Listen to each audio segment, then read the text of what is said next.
சென்னையின் ஓரங்கட்டு பகுதியில் அமைதியாக வாழ்ந்த ஒரு நடுத்தர குடும்பத்தில் பிறந்தவள் நித்யா. சிறு வயதிலிருந்தே படிப்பில் சிறந்து விளங்கிய அவள், தன்னம்பிக்கையுடன் வாழ வேண்டும் என்பதே வாழ்க்கையின் முதன்மை இலக்காக வைத்திருந்தாள். பெற்றோரின் தியாகத்தால் பொறியியல் கல்லூரியில் சேர்ந்து கணினி பொறியியல் துறையில் பட்டம் பெற்றாள்.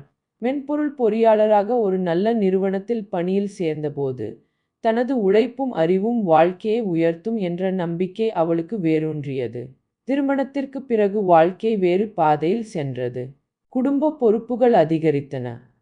வீட்டில் அனைவரையும் கவனித்துக் கொள்ளும் பங்கு அவளுக்கு வந்தது.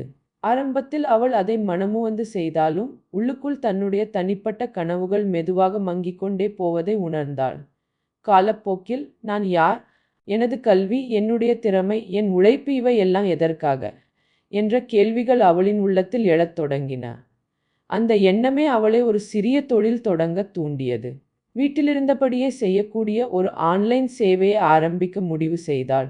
தனது மென்பொருள் அனுபவத்தை பயன்படுத்தி சிறிய நிறுவனங்களுக்கு இணையதள வடிவமைப்பு, டிஜிட்டல் ஆதரவு போன்ற சேவைகளை வழங்கத் தொடங்கினாள். முதல் சில மாதங்கள் சிரமமாக இருந்தாலும், அவள் விடாமுயற்சியால் மெதுவாக வாடிக்கையாளர்கள் கிடைக்கத் தொடங்கினர். அந்த சிறிய வருமானம் கூட அவளுக்கு பெரிய உற்சாகத்தை அளித்தது. அது பணத்திற்காக மட்டுமல்ல, நான் இன்னும் எனது காலில் நிற்க முடியும் என்ற உணர்வு அவளுக்கு உயிரூட்டியது. ஆனால் அவளது குடும்பத்தில் அனைவரும் அதை ஒரேபோல் பார்க்கவில்லை. இதையெல்லாம் விட்டுவிட்டு வீட்டை பார்ப்பது போதுமே, குடும்பம்தான் முக்கியம் என்று சிலர் கூறத் தொடங்கினர். பெண்ணாக பிறந்தவள் குடும்பத்தை முன்னிலைப்படுத்த வேண்டும் என்ற பழைய கருத்துக்கள் அவளது முயற்சியை சிறுமைப்படுத்தின. நித்யா அமைதியாக கேட்டுக்கொண்டிருந்தாள். ஒரு நாள் அவள் சற்றே உறுதியுடன் கேட்டாள், அப்படியானால் என் கல்வி, நான் கற்ற அறிவு, மென்பொருள் பொறியாளராக செய்த உழைப்பு, அவை எல்லாம்? அதற்கு பதிலாக, அவை வாழ்க்கையின் ஒரு பகுதிதான், குடும்பம்தான் முழு வாழ்க்கை என்று சொல்லிவிட்டார்கள். அந்த வார்த்தைகள் நித்யாவின் உள்ளத்தை புண்படுத்தின. ஒரு முறை அவள் தன்னடக்கத்தை இழந்து சொன்னாள், அப்படிப்பட்டால் குடும்பமும் என் வாழ்க்கை பயணத்தின் ஒரு பகுதிதான் என்று நான் சொன்னால்? அந்த சொற்கள் வீடு முழுவதும் அமைதியை உருவாக்கின. சில நொடிகள் யாரும் பேசவில்லை. அந்த அமைதியில் அவளது துயரமும் கோபமும் கலந்திருந்தது. அவளது மாமியார் அதை கடுமையாக எடுத்துக்கொண்டார். வெளிப்படையாக ஒன்றும் சொல்லாமல் இருந்தாலும் உள்ளுக்குள் வேறு திட்டம் தீட்டினார். மெதுவாக மகனிடம் நித்யா குறித்து தவறான கருத்துக்களை விதைக்க முயன்றார். அவள் வீட்டை மதிக்கவில்லை, அவளுக்கு தொழில்தான் முக்கியம் போன்ற வார்த்தைகள். அவனது மனதில் சந்தேகத்தை உருவாக்க வேண்டும் என்பதே அவளது நோக்கம். ஆனால் நித்யாவின் கணவர் அருண் அவளை நன்றாக அறிந்தவன். அவள் எவ்வளவு பொறுப்புடன் வீட்டையும் தொழிலையும் சமநிலைப்படுத்துகிறாள் என்பதை அவன் தினமும் பார்த்தவனே.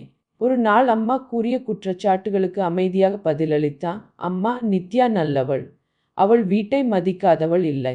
அவளுக்கு கொஞ்சம் இடம் கொடுங்கள், அவள் கனவுகளும் அவளுடையதே. அந்த வார்த்தைகள் நித்யாவுக்கு தெரியாமல் அவளது வாழ்வில் பெரிய ஆதரவாக இருந்தன. பின்னர் அவன் நேரடியாக நித்யாவிடம் சொன்னான், நீ தொடங்கியது சரி, உன் கனவுகளை நிறுத்தாதே, நான் உன்னுடன் இருக்கிறேன். அந்த ஒரு வாக்கியம் அவளது மன அழுத்தத்தை கரைத்தது. அந்த நாள் மாலை இருவரும் அருகிலுள்ள ஒரு அமைதியான உணவகத்திற்கு சென்றனர். மெழுகுவர்த்தி ஒளியில் அமைதியான சூழல். வெளியே மழை துளிகள் கண்ணாடி சாளரத்தில் மெல்ல தட்டின. உள்ளே மெதுவான இசை ஒலித்தது.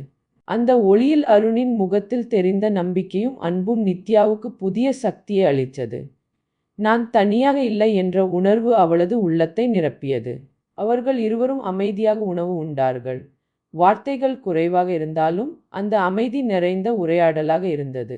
அடுத்த நாட்களில் நித்யா இன்னும் உறுதியுடன் தனது தொழிலை முன்னெடுத்தாள். குடும்ப பொறுப்புகளை கவனித்தபடியே தனது நேரத்தை திட்டமிட்டு பயன்படுத்த தொடங்கினாள். சில சமயங்களில் எதிர்ப்புகள் வந்தாலும் அவள் மனதில் ஒரு தெளிவு இருந்தது. நான் என்னை இழக்காமல் குடும்பத்தையும் காப்பாற்றலாம். மெதுவாக குடும்பத்தினரும் அவளது முயற்சியின் பலனை காணத் தொடங்கினர். அவளது வருமானம் அதிகரித்தது. அவள் வீட்டிற்கும் உதவத் தொடங்கினாள். அப்போதுதான் சிலர் மாறினர். ஆனால் நித்யா அறிந்திருந்தாள், மாற்றம் பணத்தால் அல்ல, மனநிலையால் வர வேண்டும். நித்யாவின் வாழ்க்கை ஒரு போராட்டத்தின் கதை அல்ல, அது சமநிலையின் கதை. ஒரு பெண் தன்னம்பிக்கையுடன் நிற்கும்போது குடும்பமும் அவளுடன் உயர முடியும் என்பதற்கான சான்று. அவள் புரிந்து கொண்டது, குடும்பம் முக்கியம், ஆனால் தனிமனித கனவுகளும் அவ்வளவே முக்கியம். இரண்டும் எதிரிகள் அல்ல, ஒருவருக்கொருவர் ஆதரவாக இருக்கலாம். அந்த உண்மையை வாழ்வில் நிரூபித்தவள் நித்யா. மெழுகுவர்த்தி ஒளியில் தொடங்கிய அந்த அமைதியான இரவு அவளது புதிய தொடக்கத்தின் சின்னமாக மாறியது. அந்த ஒளி மெதுவாக அவளது வாழ்க்கை முழுவதையும் பிரகாசப்படுத்தத் தொடங்கியது.